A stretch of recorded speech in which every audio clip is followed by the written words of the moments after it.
ఇతని పేరు క్రాంతి. ఇతను ఉద్యోగం కోసం చాలా ఎదురు చూస్తూ ఉన్నాడు. తను ఉద్యోగం కోసం అప్లై చేసి అలసిపోయి రెస్పాన్స్ కోసం ఎదురు చూస్తూ ఉన్నాడు. అప్పటిదాకా చేసేదేముంది, ఇంట్లో పనులు చేసుకోవడమే.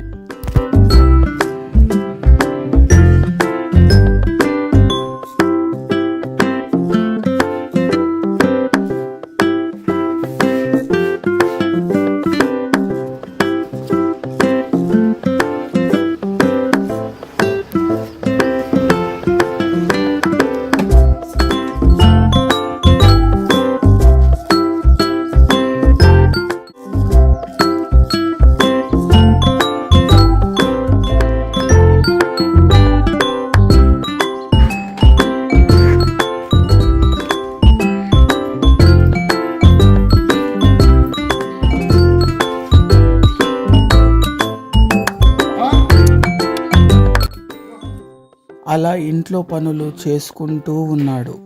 కానీ ఒకరోజు అప్లై చేసిన ఉద్యోగంకి కాల్ లెటర్ వచ్చింది. ఇంకేముంది, దాని గురించి ఆలోచించడం మొదలుపెట్టాడు. హలో, అవునా? యా షూర్ డెఫినెట్గా అటెండ్ అవుతాను. Thank you. ఎప్పటి నుంచో వెయిట్ చేస్తున్నా కదరా గణేష్, వచ్చేసిందిరా కాల్ లెటర్. హైదరాబాద్కి షిఫ్ట్ అయిపోవాల్సిందే. ఎప్పుడన్నా ఒకేషనల్లీ ఇక్కడికి ఇంటికి రావడం అంతేరా. అంతా బాగానే ఉంది కదా మామ, కానీ ఇంట్లో అమ్మ ఒకతే కదా, ఆ అమ్మ పరిస్థితి ఎప్పుడైనా ఆలోచించావా? కాదు మామ, ఎప్పటి నుంచో వెయిట్ చేస్తున్నా కదా ఈ జాబ్ కోసం. తప్పదు, ఒకటి కావాలంటే ఒకటి వదులుకోవాలి. నువ్వు మొత్తం చెప్పింది కరెక్టే మామ, నీ జాబ్ గురించి నువ్వు ఆలోచిస్తున్నావు కరెక్టే, కానీ ఇక్కడ పరిస్థితి కూడా ఆలోచించాలా కదా. క్రాంతికి ఉద్యోగం వచ్చి అక్కడే షిఫ్ట్ కావాలనే ఆలోచనలో ఉన్నాడు. కానీ తన స్నేహితులు ఆలోచిస్తున్నారు, వాళ్ళ అమ్మ ఒక్కతే ఇంట్లో ఉంటుంది. అప్పుడు క్రాంతి తన కెరియర్ మీద ఫోకస్ చేయడం మొదలుపెట్టాడు. కంటిన్యూ ప్రాజెక్ట్స్ చేయడం మొదలు పెడుతూ తన కెరియర్ని ఒక్కొక్క మెట్టు ఎత్తుకు ఎదిగే ప్రయత్నంలో క్రాంతి బిజీ అయ్యాడు.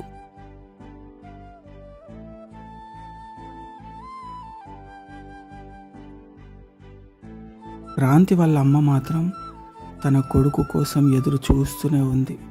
ఎప్పుడు ఫోన్ చేస్తాడా, ఎప్పుడు ఇంటికి వస్తాడా అనే ఆలోచనతో ఎదురు చూస్తూనే ఉంది. కానీ క్రాంతి బిజీ లైఫ్లో తన అమ్మ గురించి ఆలోచించడం మానేశాడు.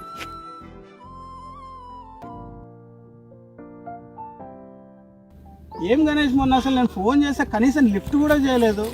చూసుకున్నా కానీ ఆ రోజు మా ఫ్రెండ్కి జాబ్ వచ్చిండే, అయితే సెండ్ ఆఫ్ చేయడానికి వెళ్ళాను. ఏ ఫ్రెండ్? అదే మా బీటెక్ ఫ్రెండ్ ఒక అతను ఉన్నాడు. కాకపోతే ఆయనకి ఆయన అనుకున్న జాబ్ వచ్చింది, వెళ్ళిండు. కానీ వాళ్ళ ఇంట్లో వాళ్ళ అమ్మ పరిస్థితి ఒకటే ఉంటున్నది. ఫైనల్లీ వాళ్ళ అమ్మ పరిస్థితి ఎట్లుందో చూడాలి.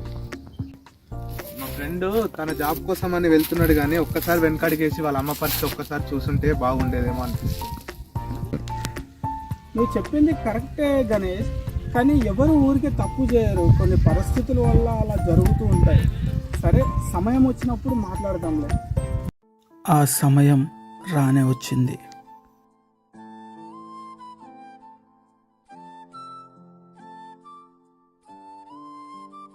ఎప్పుడు చూసినా అక్కడే కనిపిస్తాడు. నేను పోయినప్పుడు ఉన్నాడు, వచ్చేటప్పుడు ఉన్నాడు. ఎవరై ఉంటారు అసలు? ఒక్క నిమిషం ఆగురా. నాకు అర్థం కాని విషయం ఏంటంటే, నేను సాఫ్ట్వేర్లో ఎన్నో ప్రోగ్రామ్స్కి సొల్యూషన్ కనిపెట్టినా కానీ నేను వెళ్తుంటా వస్తుంటా, నువ్వు అక్కడే కనిపిస్తావు. అసలు నీకు ఇక్కడ ఏం పని? నువ్వెవరు? నేను ఎవరు అనేది పక్కన పెట్టు, అసలు నువ్వెవరు? ఇక్కడ ఏం పని నీకు? ఏం మాట్లాడుతున్నావు? సాఫ్ట్వేర్ ఎంప్లాయీ కనిపిస్తలేదా? సాఫ్ట్వేర్ ఎంప్లాయీ, బ్యాంకు బ్యాలెన్స్ లక్షల్లో ఉంటాయనుకుంటా, ఏసీ రూములు, లగ్జరీ లైఫ్లు, అదే కదా మీ జీవితం? అంత చదివించింది డెవలప్ అవ్వడానికే కదా. డెవలప్మెంట్ ఎందులో డెవలప్మెంట్? లక్షల్లో జీతాలు, టైంకి తినలేని జీవితాలు, మొత్తం బిజీ లైఫ్ మీది. మొత్తం పొద్దున్న లేస్తే సాయంత్రం వరకు సిస్టమ్ ఏసీ రూమ్లో ప్రాజెక్ట్ వర్క్ ఇంతే. ఫ్రెండ్స్తో మాట్లాడే టైం ఉండదు, సరదాగా మీ హెల్త్ గురించి చూసుకునే ఆలోచన ఉండదు. చివరికి తల్లిదండ్రుల కోసం ఒక్కసారి వాళ్ళు ఎలా ఉన్నారో ఫోన్ చేసి మాట్లాడేంత సమయం కూడా ఉండదు మీకు.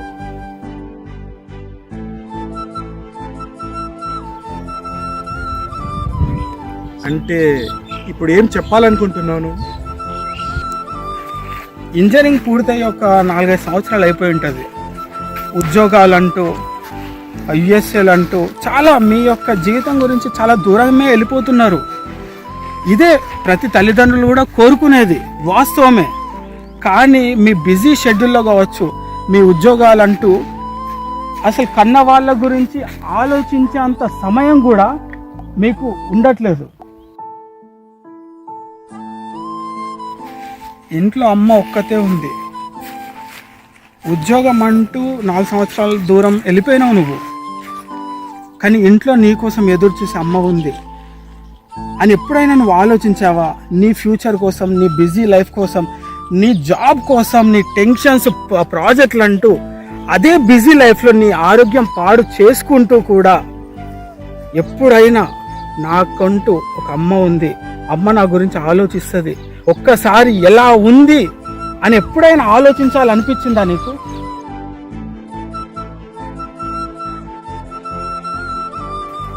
ఒక్కసారి ఆలోచించు.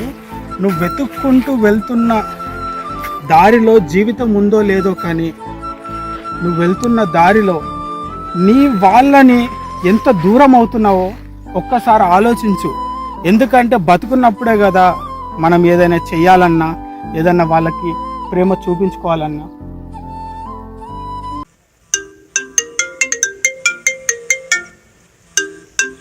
హలో నానా, ఎలా ఉన్నావు? టైంకు తింటున్నావా? ఆ రోజు క్రాంతికి అర్థమయ్యింది ఇన్ని సంవత్సరాలు ఏం మిస్ అవుతున్నాడో అని. ఒక్కసారి ఆగిపోయిన క్రాంతి జీవితంలో ఆగి వెనక్కి తిరిగి చూడడం మొదలుపెట్టాడు.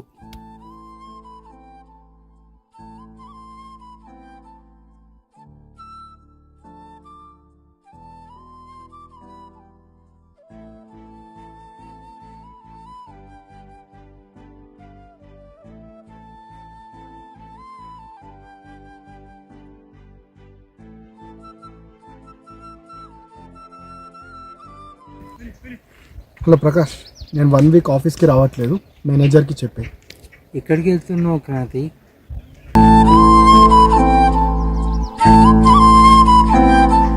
అమ్మ దగ్గరికి.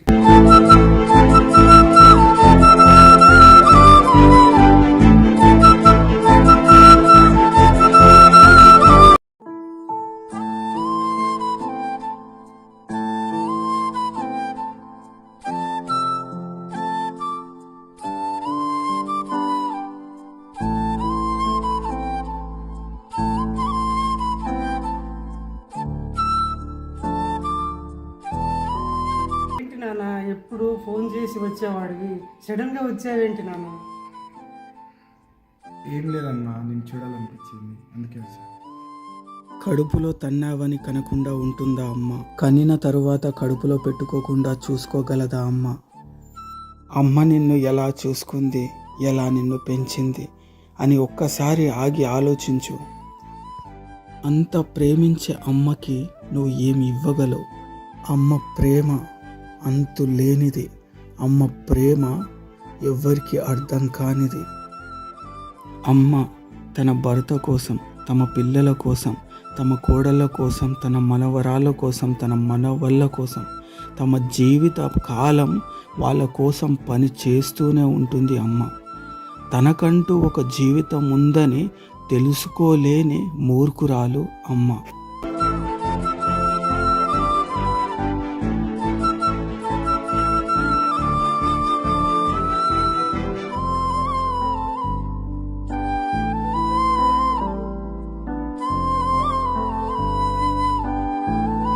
క్రాంతి వాళ్ళ అమ్మతో ఒక వారం పాటు గడిపాడు.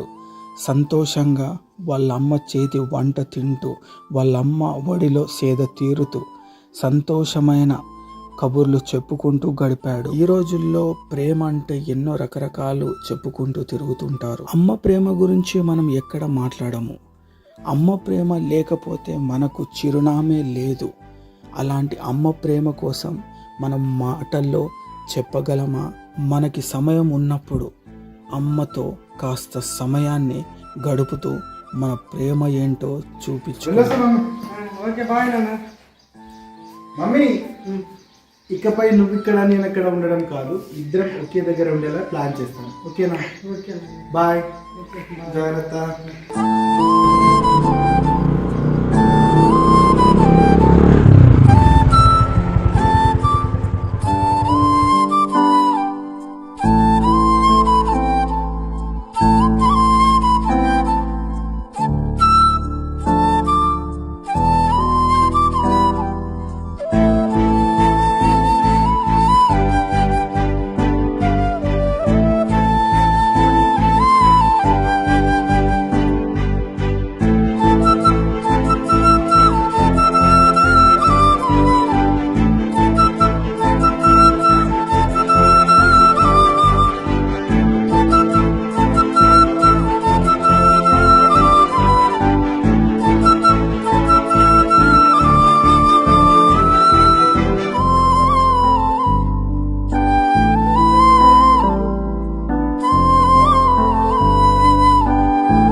నిజమే ఫ్రెండ్స్, ఇప్పుడున్న లైఫ్లో మనం చాలా బిజీ అయిపోయాం.